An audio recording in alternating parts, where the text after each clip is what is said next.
오늘은 역사상 가장 위대한 편지인 로마서의 마지막 단락의 설교입니다. 마태, 마가, 누가, 요한복음은 예수님의 삶과 행적에 대한 기록이라면 로마서는 예수님의 죽으심과 부활을 근거로 하나님께서 우리를 선택하시고 불러주시고 구원하시고 의롭다고 인정해 주시고 날마다 거룩의 길로 인도해 주시는 기독교의 기본 진리를 완성시킨 책입니다. 사도 바울은 로마서 1장에서 11장까지는 구원에 이르는 기독교의 교리를 설명했습니다. 그리고 12장에서 15장까지는 교리를 바탕으로 어떻게 살아야 하는지, 무엇이 하나님께 영광이 되는 삶인지에 대해서 이야기했습니다. 그리고 마지막 16장은 믿음으로 산 바울 곁의 사람들의 이야기였습니다. 바울은 로마서의 마지막 장, 마지막 단락에서 축도가 아니라 하나님을 향한 송영으로 끝냅니다. 여러분, 목회자가 성도들을 위하여 복을 빌어주는 것이 축도, 곧 축복기도라고 합니다. 그리고 송영은 사람을 향하는 것이 아니라 오직 하나님께만 영광을 돌려드리는 것을 말합니다. 오늘 본문인 25절에서 27절까지는 한 문장으로 되어 있는데, 송영이라고 하는 말은 영광이라고 하는 헬라말 독사와 말씀이라는 로고스가 합해진 합성어입니다. 사도 바울은 그의 가장 길고 장엄하고 위대한 편지를 마감하면서 성도들을 축복하는 것으로 끝을 낼 수가 없었습니다. 구원받은 성도의 궁극적인 목적인 오직 하나님께 영광을 돌리는 것으로 대단원의 막을 내리고 있는 것입니다.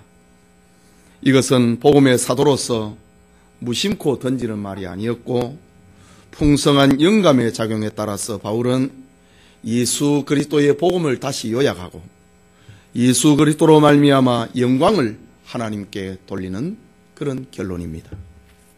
이 시간 바울의 마지막 송영이라는 제목으로 로마서 강해 2년 동안 실험하고 은혜를 받고 작정하고 다짐했던 강해 설교에 막을 내리려고 합니다. 말씀을 듣는 우리 모두도 영광을 하나님께 돌리는 찬송에 함께 하시기를 소원합니다. 첫째로 복음을 주신 하나님을 찬송합니다.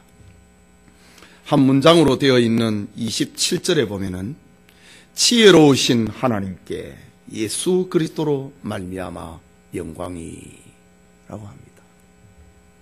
사도 바울은 로마서의 모든 수신자들의 관심을 하나님의 영광에다가 마지막으로 집중시킵니다. 하나님은 어떤 방법으로 죄인을 구원하시는가?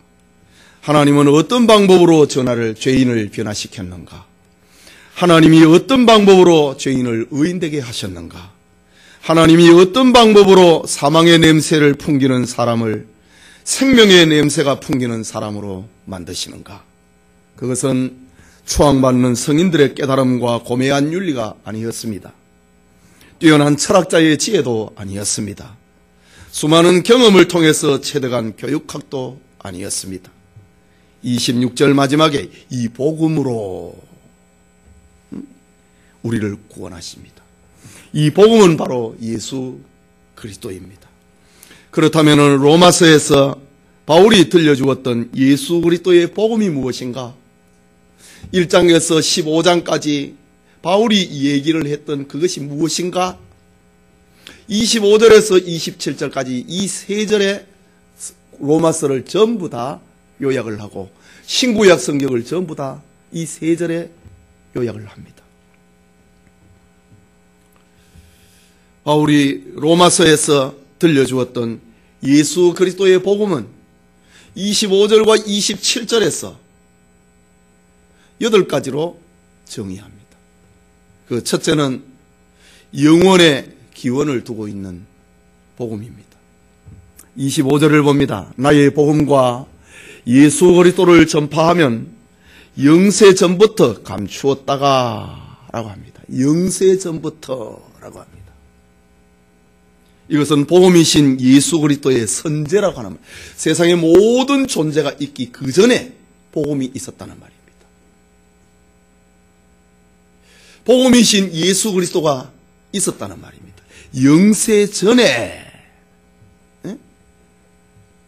감추어졌던 것이라고 합니다. 복음은 세상과 우주가 만들어지기 전에 계신 예수 그리스도를 말합니다. 그분은 성부 하나님의 창조 사역에 함께 하신 분이고 우리의 구원을 계획하기 위해서 함께 하신 분입니다.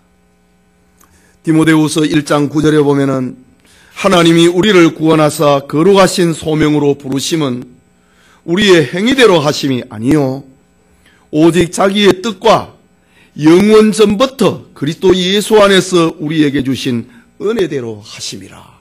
하나님이 우리를 구원하신 것은, 우리의 구원을 계획하신 것은 영원 전부터 그리스도 안에서 하신 것이라 라고 합니다. 이것은 복음의 영원성, 예수 그리스도의 선제성을 들려주고 있는 말씀입니다. 두 번째로 세상에 나타난 복음입니다. 25절과 26절 연결되는 말씀인데 감추어졌다가 이제는 나타나신 바 되었으며, 감추어졌던 것인데 그게 공개됐다가 나타났다고 합니다.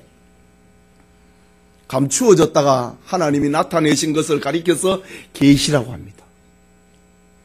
복음은 하나님께서 자신의 구원 계획을 세상에 나타내신 것, 세상에 공개하신 것이 바로 복음입니다.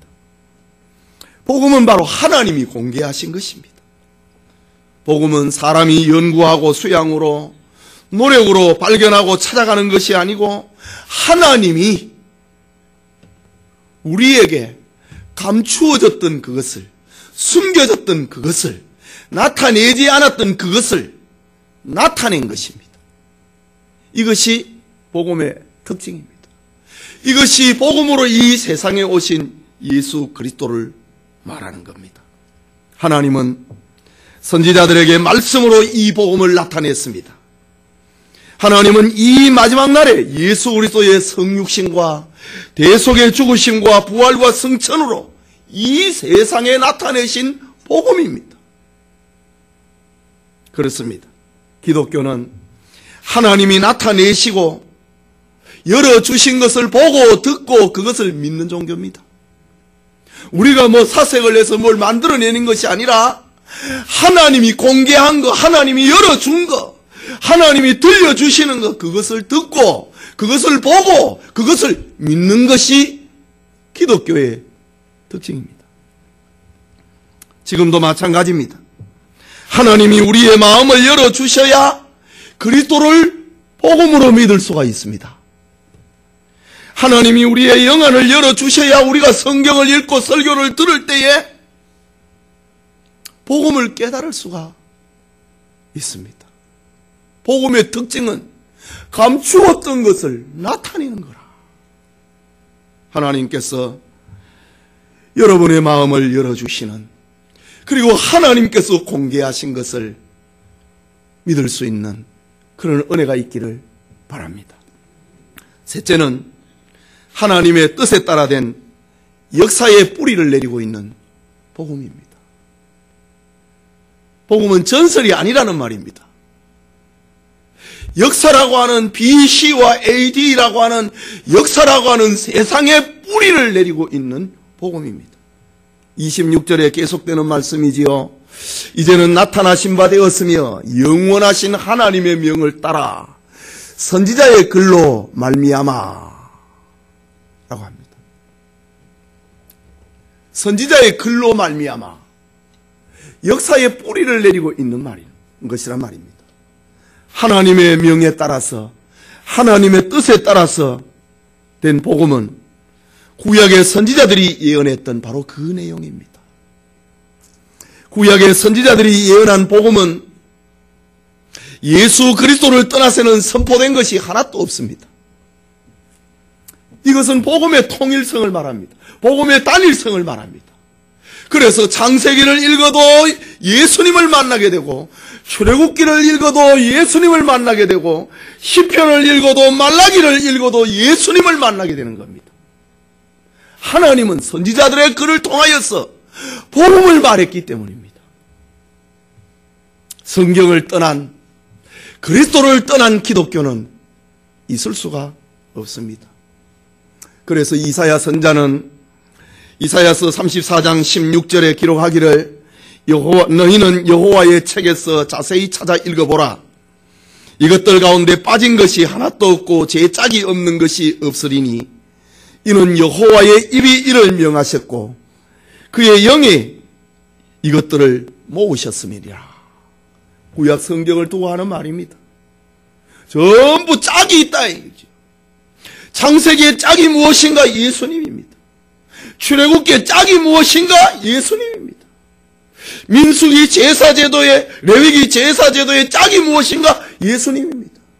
민수기의 광야 행진의 짝이 누구신가? 지도자 예수님입니다. 인도자 예수님입니다. 신명기의 말씀의 짝이 누구신가? 예수님입니다. 다 짝이 있다 이거지요. 네? 다 짝이 있다. 하나님이 이것을 모아놨다라고 했습니다. 세상에 복음으로 오신 예수님은 바로 이 성경, 역사를 기초로 하고 기록이 되었던 이 성경을 가지고 예수님은 자신을 증거했습니다. 요한복음 5장 39절에 너희가 성경에서 영생을 얻는 줄 생각하고 성경을 연구하거니와 이 성경이 곧 내게 대하여 증거하는 것이니라. 예수님을 떠난 성경은 있을 수가 없는 것입니다. 신구약 성경 66권은 오직 예수님에 대한 이야기입니다. 역사에 뿌리를 내리고 있는 복음, 그것은 바로 예수 그리스도입니다. 이것이 복음이다 라고 합니다. 넷째는 계속되는 말씀입니다. 모든 민족을 대상으로 하는 복음입니다. 26절의 말씀이지요. 이제는 나타내신 바 되었으며 영원하신 하나님의 명을 따라 선지자의 글로 말미암아 모든 민족이, 이 복음이 누구를 상대로 하는가? 누구에게로 향하는가? 모든 민족이라고 했습니다. 복음은 어떤 개인이나 유대인의 독점물이 아닙니다. 복음은 지식인과 권세자와 부자만의 것이 아닙니다. 복음은 모든 민족, 모든 사람의 것이라고 합니다. 예수님이 말씀하셨습니다. 너희는 온 천하에 다니며 만민에게 복음을 전파하라. 만민입니다.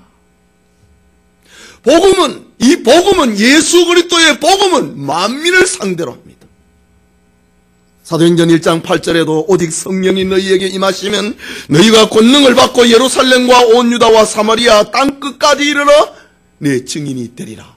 예루살렘과 온 유다와 사마리아와 땅끝이 무엇입니까? 모든 민족을 가리키고 있는 말입니다. 바울은 로마서 1장 16절에는 이 복음은 모든 믿는 자에게 구원을 주시는 하나님의 능력이다. 예수 그리스도는 모든 믿는 자에게 구원을 주시는 하나님의 능력이라 라고 했습니다. 다섯째로 믿음과 순종을 가져오는 복음입니다. 예수 그리스도의 복음, 이거 지금 로마서 1장에서 5장까지 이야기를 했던 그겁니다. 이 복음이 우리에게 믿음을 일으키고 순종을 일으킨다는 말입니다. 26절의 중간에 모든 민족이 믿어 순종하게 하시려고 알게 하신 바라고 했습니다. 이미 바울은 이런 모습에 대해서, 이런 장면에 대해서 로마서 1장 5절과 6절에 기록을 했습니다. 그로 말미암아 예수님을 말합니다. 복음을 말합니다.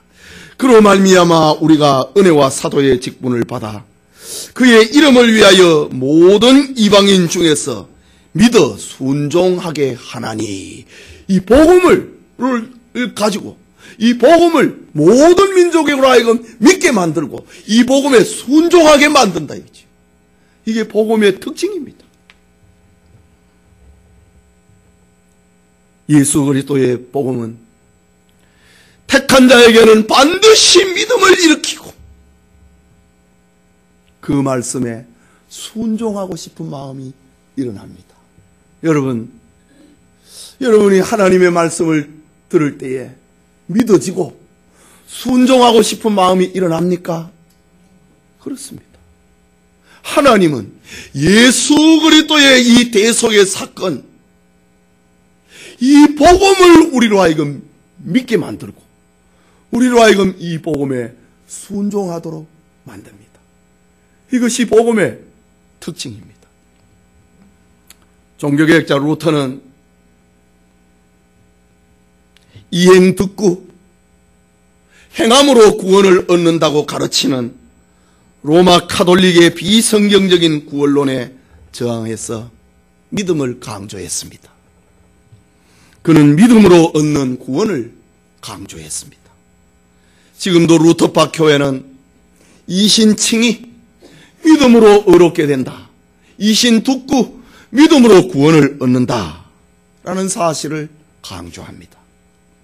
그 시대의 입장에서 보면은 루터의 발견은 대단한 발견이었고 대단한 성경의 깨달음이었습니다. 그러나 그것은 불완전한 복음의 목적입니다. 개혁주의 신학을 정립한 종교개혁자 요한 칼빈은 이신칭이 믿음으로 의롭게 된다. 이신 듣고 믿음으로 구원을 얻는다. 여기에 머물지 아니하고 믿음에서 나오는 행위, 순종을 강조했습니다. 영감의 저자 사도 바울도 이 복음은 믿음과 순종을 일으킨다고 말을 합니다. 이것이 로마서의 기록과 일치하고 있는 것입니다.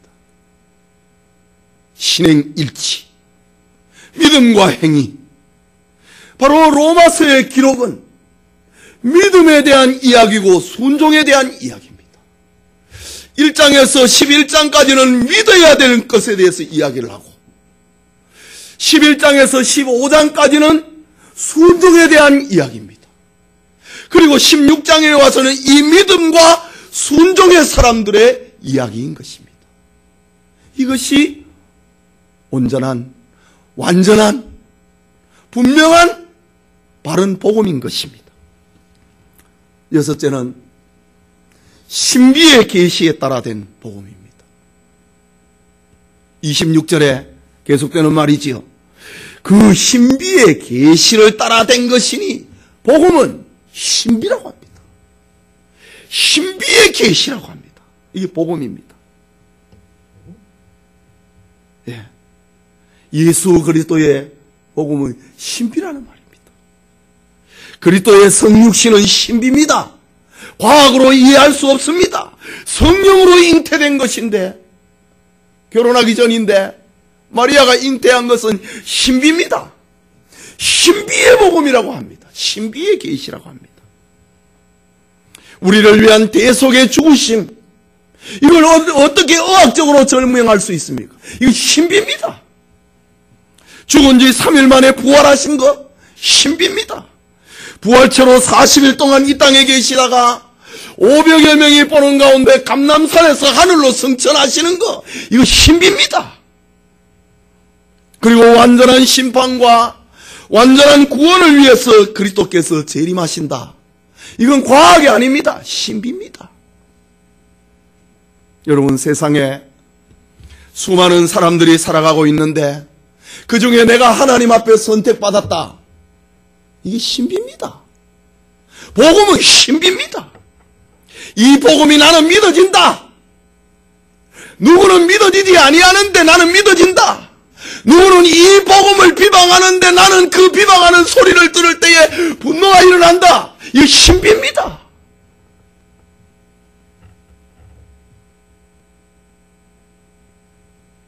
이 복음에 순종하고 싶은 마음이 일어나는 것. 여러분, 이게 뭡니까? 신비입니다.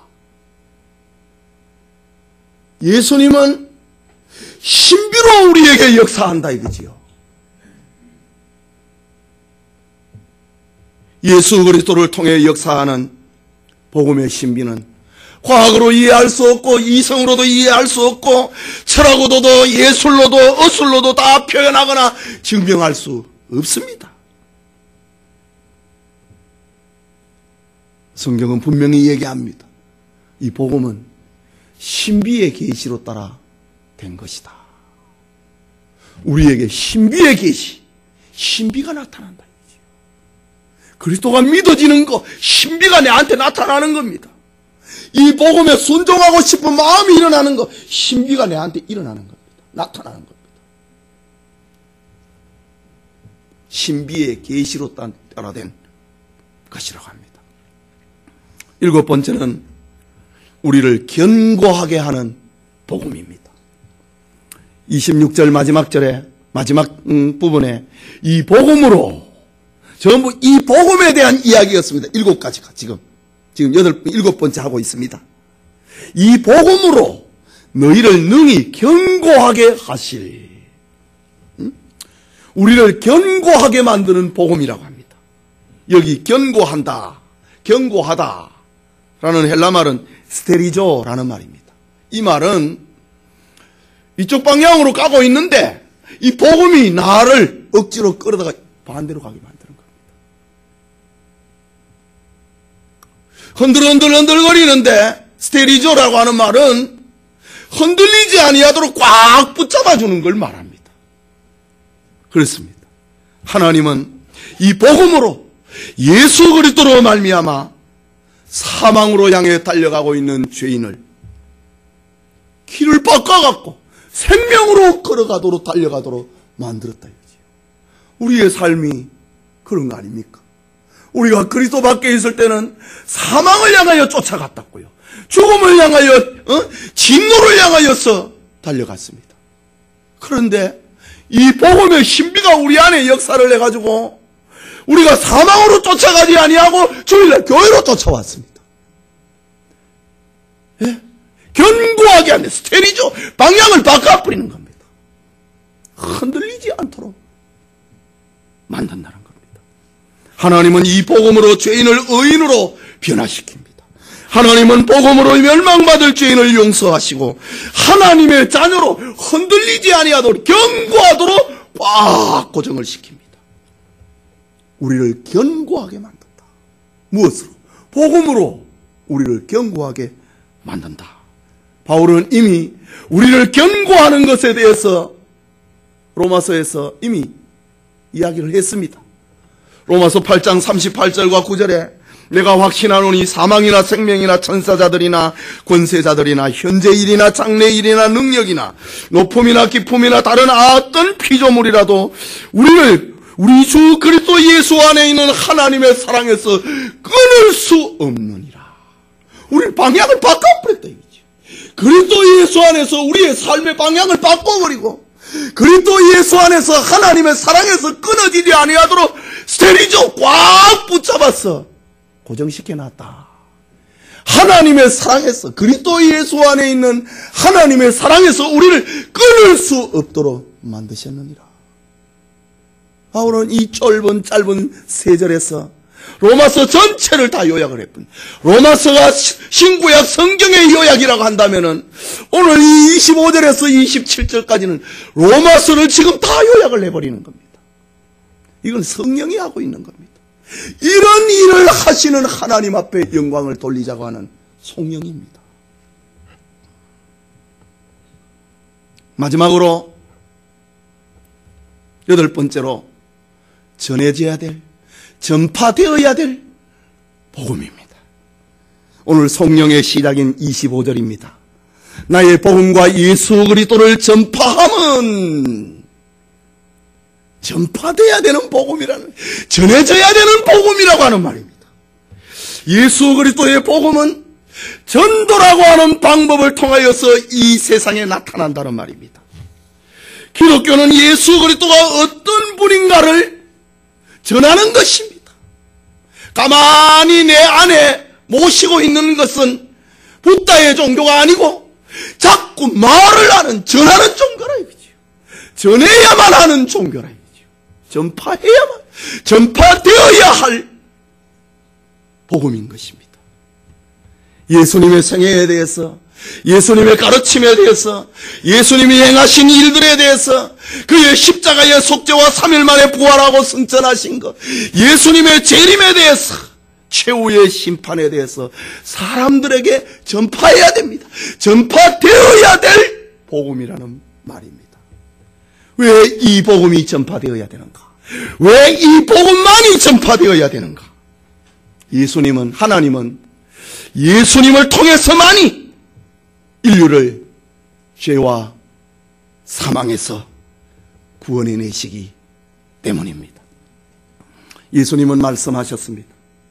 요한복음 11장 25절과 6절에 예수께서 이르시되 나는 부활이요 생명이니 나를 믿는 자는 죽어도 살겠고 무릇 살아서 나를 믿는 자는 영원히 죽지 아니하리라. 예수님만이 부활이다. 예수님만이 생명이다. 오직 나를 믿는 사람은 죽어도 산다. 그러니까 이 복음은 전파되어야 되는 거예요. 전파되어야만 사람을 살릴 수 있는 것입니다. 요한복음 14장 6절에 예수께서 이르시되 내가 곧 길이요 진리요 생명이니 나로 말미암지 않고는 아버지께로 올 자가 없느니라. 이런 사실 때문에, 이런 이유 때문에 이 복음은 전파되어야 돼요. 세상에 생명이 없고 세상에 길이 없고 세상에는 진리가 없기 때문에 이 복음은 전파되어야 된다고 합니다. 성령의 사람 베드로도 사도행전 4장 12절에 기록하기를 다른 이로서는 구원을 받을 수 없나니 천하 사람 중에 구원을 받을 만한 다른 이름을 우리에게 주신 일이 없습니다. 예수님 외에는 구원받을 다른 길이 없기 때문에 이 복음은 부모에게, 형제에게, 친구에게, 이웃에게 전해주어야 되는 겁니다. 언어가 다르고 문화가 다르다 하더라도 전해주어야 하는 겁니다. 오늘날 많은 사람들은 모든 종교가 비슷하거나 동일하다고 착각을 합니다. 교회 안에서도 그렇게 생각하는 사람들이 많습니다. 그러나 그것은 착각이고, 그것은 오해고, 그것은 무식함이고, 그것은 죄입니다. 꼭 예수만 믿어야 되나? 교회 안에서 이렇게 말하는 것이 얼마나 무식한 일이고 얼마나 하나님 앞에 큰 죄를 짓고 있느냐 이지요. 요한복음 16장 9절에 너희가 나를 믿지 아니함이 죄라고 했습니다. 예수님을 바로 알지 못하고 그를 믿지 아니하는 것이 죄입니다. 그게 교만입니다. 그게 무지입니다. 그게 무식입니다. 그게 착각입니다. 옷에는 생화가 있고 그것을 조작해 놓은 조화가 있습니다. 종교에도 생명의 종교가 있고 사망의 종교가 있습니다. 그래서 생명을 전해주라 이거죠. 보석에도 진짜가 있고 모조품이 있듯이 구원의 길은 오직 예수님밖에 없습니다. 죄에서 용서받는 길은, 우리가 하나님의 자녀가 되고 천국 가는 길은 오직 예수 그리스도밖에 없습니다. 그래서 바울은 이 복음을 전파함이 자신의 사명이었고 이 땅에 존재하는 의미였던 것입니다. 복음에 대한 분명하고 확실한 깨달음과 믿음이 있기를 소원합니다. 그게 둘째로 바울은 이 복음을 나의 복음이 된 예수 그리스도다. 나의 복음이 된 예수 그리스도다 라고 합니다. 25절의 말씀입니다. 같이 읽읍시다. 나의 복음과 예수 그리스도를 전파하면 참 됐습니다. 예, 제가 말하고자 하는 구절은 다 인용이 됐습니다. 나의 복음. 참, 이 바울의 독특한 표현입니다. 나의 복음과 예수 그리스도라고 합니다. 이게 지금 무슨 말입니까? 지금 얘기하고자 하는, 바울은 지금 얘기하고자 하는 것이고 우리는 이미 그 내용을 들었습니다. 무엇입니까? 영혼의 기원을 둔 복음을 바울은 나의 복음이라고 합니다. 내 거라고 합니다. 세상에 계시된 복음을 나의 복음이라고 합니다. 역사의 뿌리를 내리고 있는 이 복음을 나의 복음이라고 합니다. 모든 민족을 구원하는 복음을 나의 복음이라고 합니다. 믿음과 순종을 불러일으키는 복음을 나의 복음이라고 합니다. 신비의 계시에 따라 된 이 복음을 내 복음이라고 합니다. 예수 그리스도를 통해 죄인을 견고하게 하는 이 복음을 나의 복음이라고 합니다. 세상에 전파되어야 될 이 복음을 바울은 나의 복음이다 라고 합니다. 여러분, 우리가 예수님을 믿으려면 바울처럼 나의 하나님, 나의 예수님으로 믿어야 됩니다. 믿음도 나의 믿음이 되어야 됩니다. 다른 사람이 내 대신 믿어주거나 다른 사람이 나로 믿게 해주는 것이 아닙니다. 내가 예수님을 구주로 믿어야 됩니다.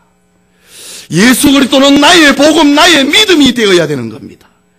바울은 예수 그리스도를 나의 복음으로 믿었기 때문에 확신이 있었고, 나의 복음으로 믿었기 때문에 환난과 고통이 몰아쳐도 흔들리지 않았습니다. 나의 복음이다. 그리스도를 나의 복음으로 믿었기에 그는 복음을 위하여 목숨을 걸었고 한평생을 헌신할 수 있었던 것입니다. 회의에 사로잡힌 것이 아니고 의심 속에 빠진 것이 아니고 8가지에 얘기했던 그 복음의 특징, 그건 나의 복음이다. 이 8가지의 이 특징이 로마서 지금까지 기록했던 그 내용들입니다.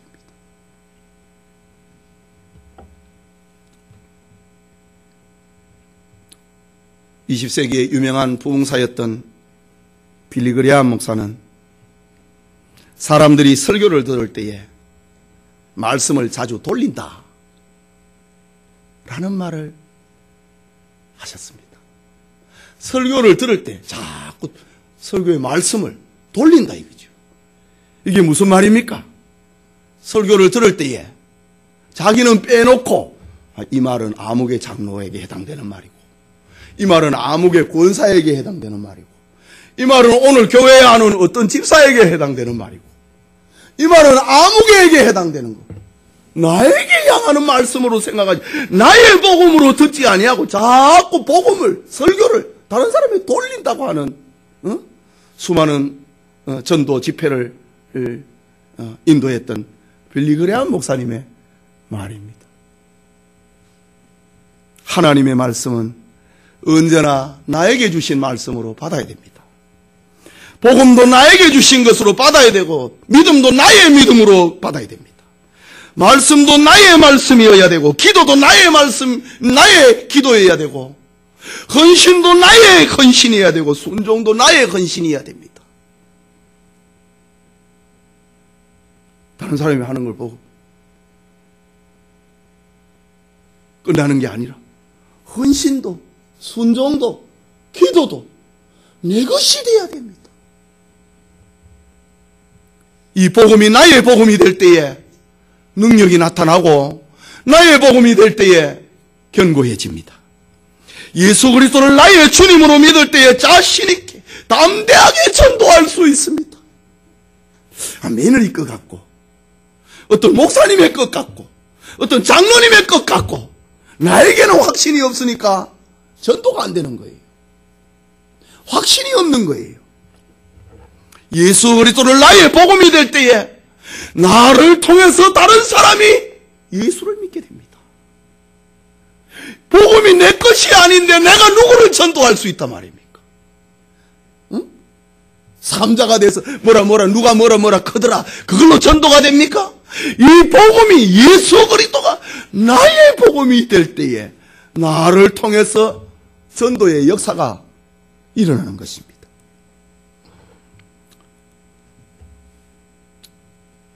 영국 캠브리지 대학에 스튜어트라고 하는 학생이 있었습니다. 그는 훌륭한 가문의 출신이었고 대학에서 언제나 공부를 잘해서 수석을 놓치지 않았습니다. 거기에다가 그는 아주 뛰어난 크라켓 운동 선수여서 영국 전체의 시합에서 금메달을 따기도 했습니다. 그에게는 보장된 출세의 길이 열려 있었던 것입니다. 그러던 어느 날 그는 캠퍼스 부흥 집회에 참석을 했다가 복음을 깨닫고 예수 그리스도를 나의 주, 나의 하나님으로, 나의 복음으로 모시게 됩니다. 그리고 당시에 중국에 파송된 유명한 허드슨 테일러를 따라서 단기 선교를 다녀옵니다. 단기 선교에 참석을 했던 스튜어트는 더 큰 은혜를 받고 나는 아프리카로 가겠다. 선교사로 자원합니다. 이때의 학교 당국자들은 그의 재능이 아깝다고 말을 합니다. 보장된 출세의 길과 돈과 명예, 그 앞에 있는 모든 것을 포기하고 선교사로 가겠다고 하는 그에게 누군가는 이런 말을 합니다. 여보게, 이것은 자네에게 지나친 희생이 아닌가? 너 좋은 가문의 출신이고 공부도 1등을 하고 영국에서 금메달을 따는 크라켓 운동 선수인데 너에게는 출세가 보장이 되어 있는데 너가 저 아프리카의 선교사로 가는 것은 지나친 희생이 아닌가? 그렇게 물었습니다. 아마 우리 중에도 누가 목사가 된다, 선교사가 된다고 하면은 그렇게 말리는 사람들이 한 절반 이상은 안 되겠나? 그래 생각합니다. 1등, 1등, 1등. 그러다 선교사로 가겠다. 안 말릴 부모 몇 있습니까?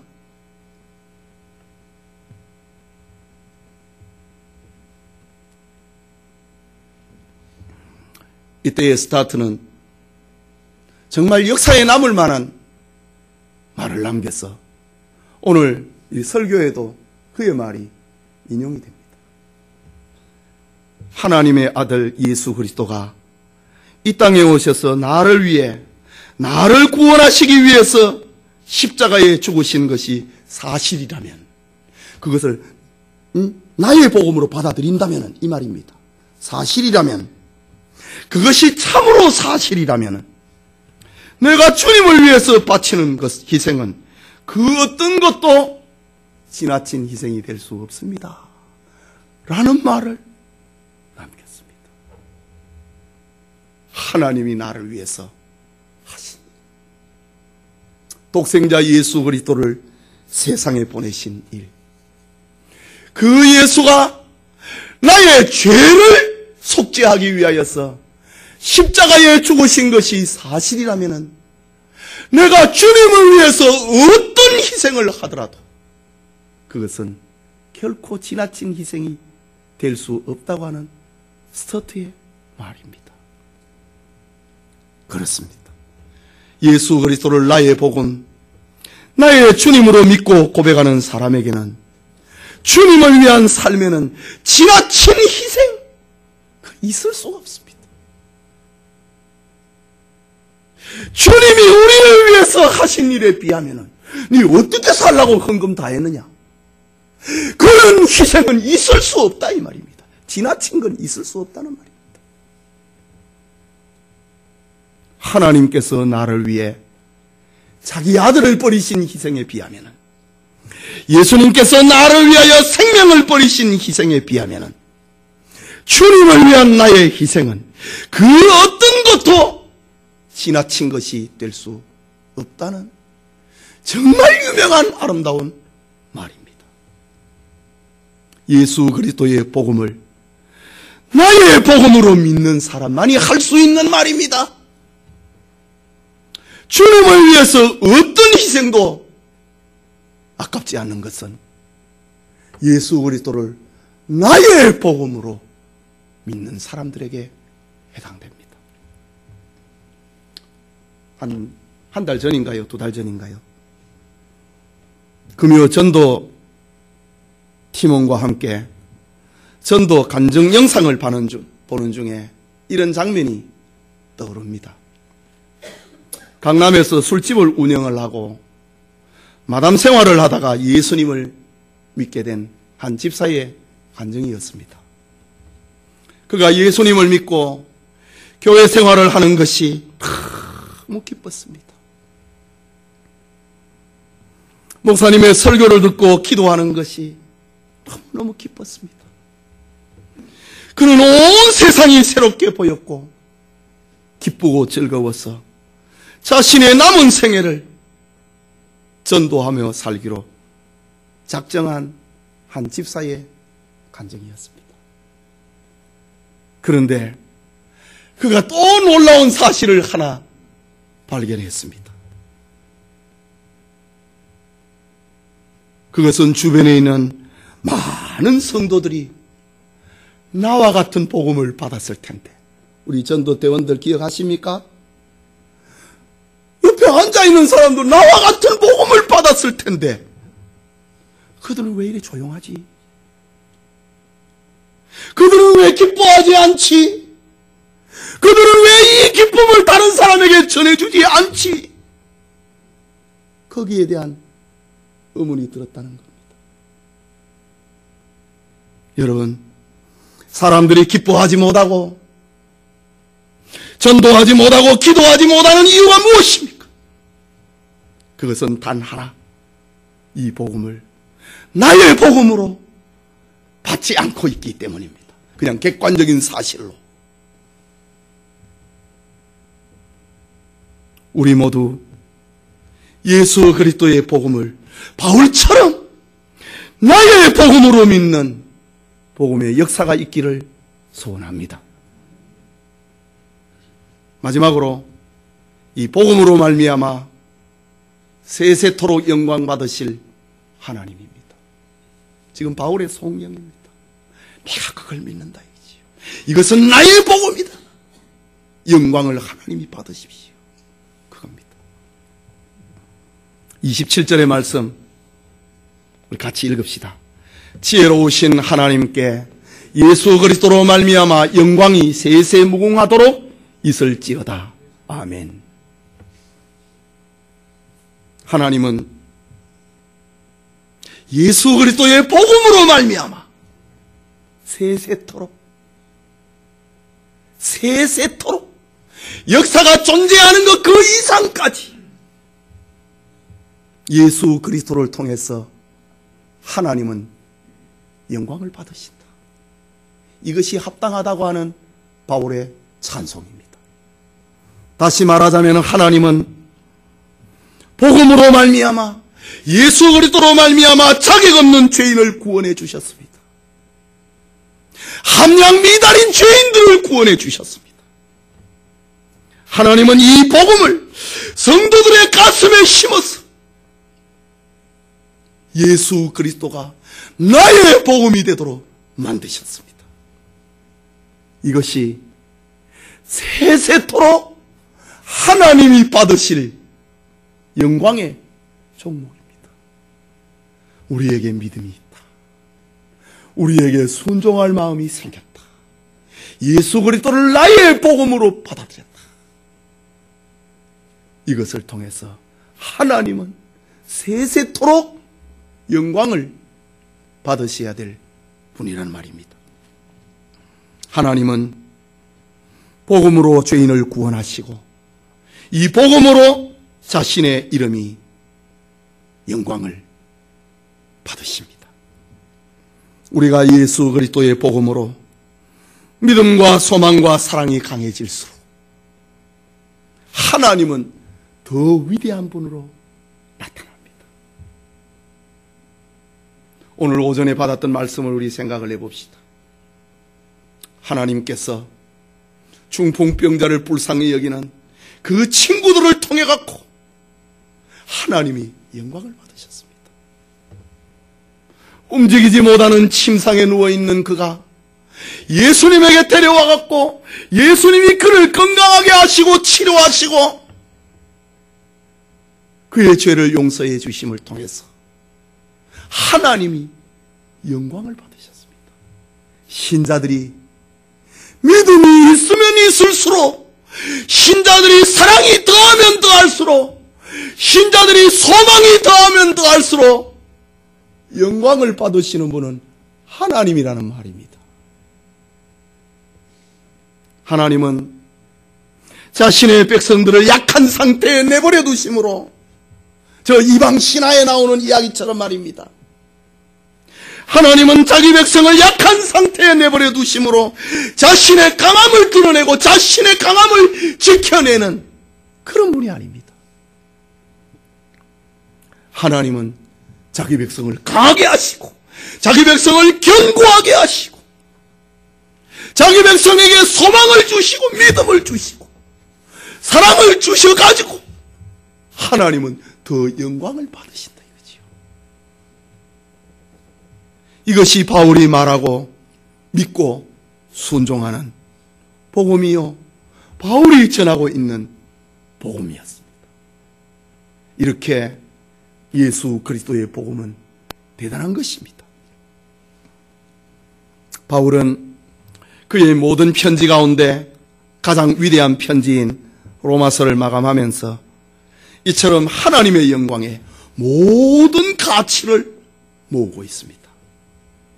하나님의 영광이 이 복음과 로마서의 궁극적인 목표임을 다시 드러내고 있습니다. 그렇다면 예수 그리스도를 통해서 구원받은 성도는 하나님의 영광을 찬미해야 됩니다. 세상에 아무리 큰 복을 받고 큰 업적을 이룬 성공자라고 해도 자기의 지혜와 능력으로 된 것이라고 착각하면 안 됩니다. 지혜를 주시고 건강을 주시고 능력을 주시고 조건을 주시고 환경을 주신 하나님 앞에 영광을 돌려야 됩니다. 또 실패하고 무너졌다고 해도 낙심하지는 말아야 됩니다. 이유는 성도는 이미 최고의 복을 받은 사람이기 때문입니다. 복음의 결과는 영광을 하나님께 돌림에 있습니다. 예수 그리스도를 통하여 하나님께 영광을 돌리는 것만이 구원받은 성도가 하나님께 할 수 있는 유일한 길입니다. 우리가 하나님 영광을 위해서 살아야 된다.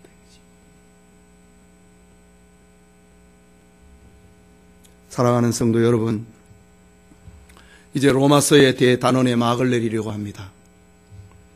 2000년 전 신앙의 선배들은 예수 그리스도로 말미암아 하나님께 영광이 세세무궁하게 되기를 노래했습니다.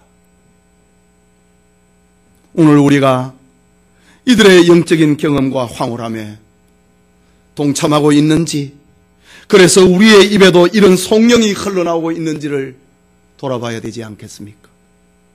하나님이 우리를 구원하신 목적은 하나님께 영광 돌리는 삶에 있기 때문입니다. 그런 성령과 그런 황홀함이 우리에게 없다면 우리는 정말 영적으로 궁핍한 사람입니다. 값진 보화를 가지고 있으면서도 그것을 깡통에 넣어준 즐길 줄 모르는 어리석은 사람과 같습니다. 오늘날 어떻게 초기 기독교인들의 영적인 경험과 황홀함에 함께 할 수 있을까? 그것은 사도 바울처럼 예수 그리스도를 나의 복음으로 믿고 순종함에 있습니다. 오늘날 많은 교인들이 예수님을 믿고 종교적인 교양인이 되기를 바랍니다. 종교적 교양인 말입니다. 아, 내 성품 좀 고쳐야지. 내 못된 습관 좀 고쳐야지. 그 종교적인 교양인입니다. 그것은 공자의 제자들이 가는 길이고 붓다의 제자들이 가는 길 아닙니까? 내가 수양을 좀 해야지. 교회 안에도 많은 사람들이 종교적인 교양인이 되려고 합니다. 그러나 하나님은 지금도 예수 그리스도를 나의 복음으로 믿기를 원하십니다. 더 구체적으로 말하자면 하나님은 믿음으로 구원받은 성도들에게 교회의 일꾼이 되기를 원하십니다. 이것이 로마서 11장이 끝이 나고 12장부터 시작되고 있는 교회론에 대한 이야기 아닙니까?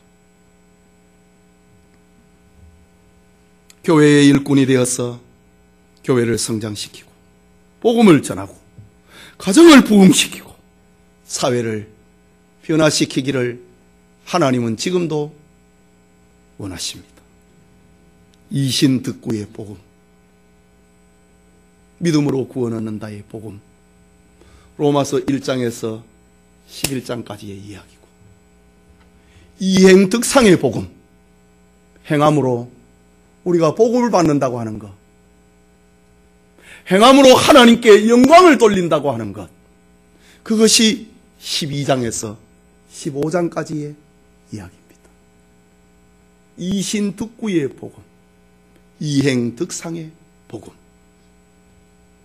이것이 바로 신앙과 행위의 일치, 이것이 바로 개혁주의 신학의 원천입니다. 본류입니다. 예수 그리스도로 말미암아 영원히 하나님께 영광을 돌리는 축복의 성도가 되시기를 소원합니다.